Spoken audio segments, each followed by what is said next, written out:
Hey guys, welcome back to SNKE Limited. We are going to cut clutch number 11 of 2023 right now. This is going to be pretty much the most boring clutch of the year, unfortunately. It was a Ultrapied male that was bred to a Pastel leopard pied. So really what we're looking for here is everything's going to be pied. Everything's 100% het ultramel. And I'm looking for Pastel and leopard. It was like an extra female I had kind of left over for the year. I didn't have anything else to pair that male to, so I figured, well, I can at least make pied het ultramels and produce a couple more females maybe to hold back for this year. So I actually have Katie recording this video. So we're going to do the little game where, we see who does better. So basically, if you get Pastel and leopard, you're going to be getting more points for it. So go ahead, which egg do you want to pick first? I'm going to go with that one. No, that's it. We'll do that one last. I don't know if that's all moldy and stuff. I figured. Okay. Unless you want that one first. No, it's alright. I'm already here. This one? Yep. I just didn't know that one. No, this one had some scales, some like dry shed from the mom on there. I don't know is that focusing that close? It didn't that well. Okay. It's focused now. All right. So again, we're looking for Pastel leopard pieds in this clutch. A bunch of females would be great.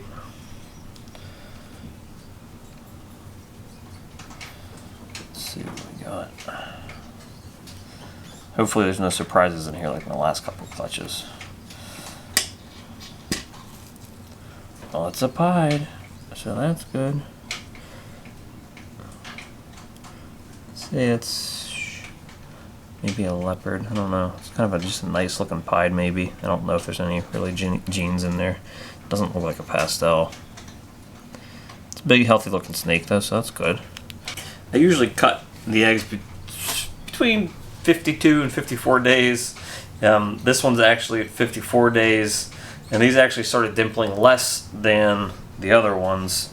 Like the last couple of clutches I had, which is kind of weird. I'm going to go for this other big one.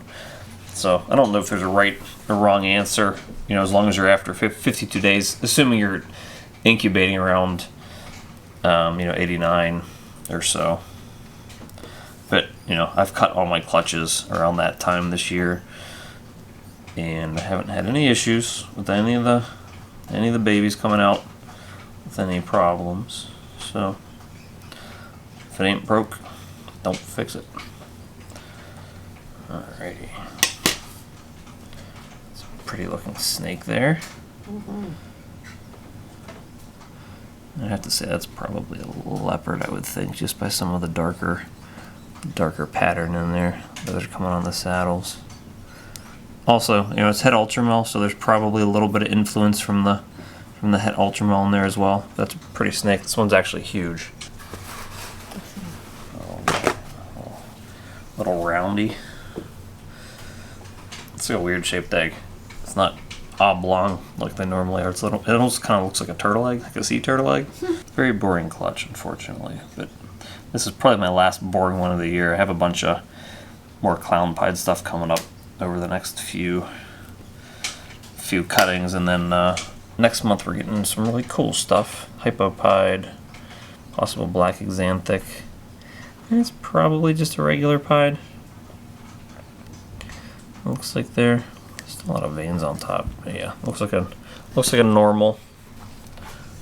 So that's just about the worst you can do with this egg cutting. So unfortunately, over the last couple of years, the prices on a lot of these have dropped significantly, because there are so many people that are producing or have produced pretty basic stuff over the last couple of years after COVID that like a pied het ultramel is really not worth a ton of money at this point. Maybe $500, whereas maybe last year, 2 years ago, they were going for like $1,500. A ton of money. They aren't anymore. This guy's a little pretty. It's a pretty looking one. Oh, that's a pretty one. It is pretty, huh? Do you want to come over and pick an egg, Maddie? Yeah. That's a lot of juice. 3 eggs left we didn't cut yet. I think this one and this one. You want those two? Okay. Alright, let's do Maddie's eggs. Let's see. see this one first. Let's see what we I have. want to cut one. No, you can't cut it because it might be dangerous. I don't want to hurt the snake. You have to be very careful with it. So I don't want you to hurt any of the snakies because you can cut the snakes. Yeah. Just like you can't use Ew! big kid scissors. Ew, look at that juice. Ew. It's called albumin. And look, see, his nose is right there. Lucky we didn't cut his nose. Look at his little Can nosy. you touch him? Touch his back right there. Touch his back. There you go. Oh, that's kind Oh, of look how much juicy. black he has there on his back.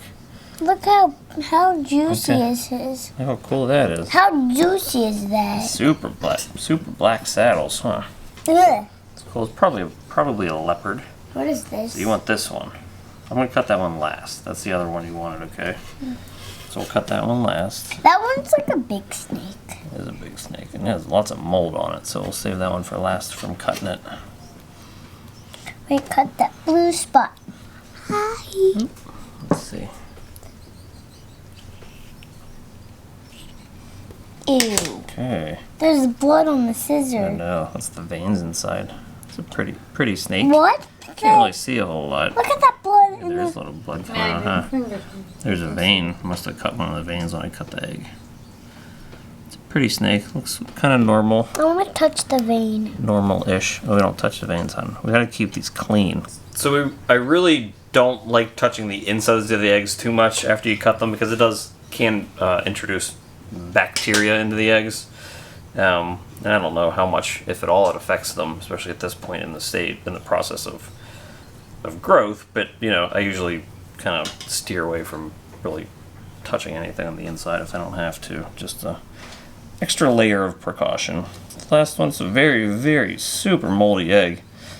All these eggs looked good. I think this is too because it feels like it's a very big snake in there. But it's just kind of funny how, don't get too crazy and start throwing things away. Because you can see here, there's a ton of mold on there, but there's still a big snake inside. So let's see what we got. This one's got the craziest pattern. See if it's probably a pastel leopard by the looks of it. So that had the best snake. I think that's probably the only pastel leopard in the clutch. Was in the moldy egg that nobody picked. Or no, Maddie, you did pick this one, huh? I picked the first two. You said save it for Yeah. last. Well, so you gave it to your daughter. It's okay. So that's gonna be a pastel leopard. It's actually a really pretty looking I pastel want to leopard. touch the vein. No, we're not touching the veins Why? because I don't want you to get germs inside the egg. Ew. So that's the pastel leopard. I think it's probably the only pastel leopard we hit in the clutch, which is pretty bad odds. I would think we should probably had maybe at least two, but I'm okay with that because I've hit fantastic odds in other clutches with snakes that were a lot more important to breeding and for even sale. So 7 healthy eggs, 7 healthy snakes. I will obviously wait for these guys to all crawl out of their eggs, and we'll update you guys as we have more to update you about. So thank you guys for tuning in, and we'll see you next time.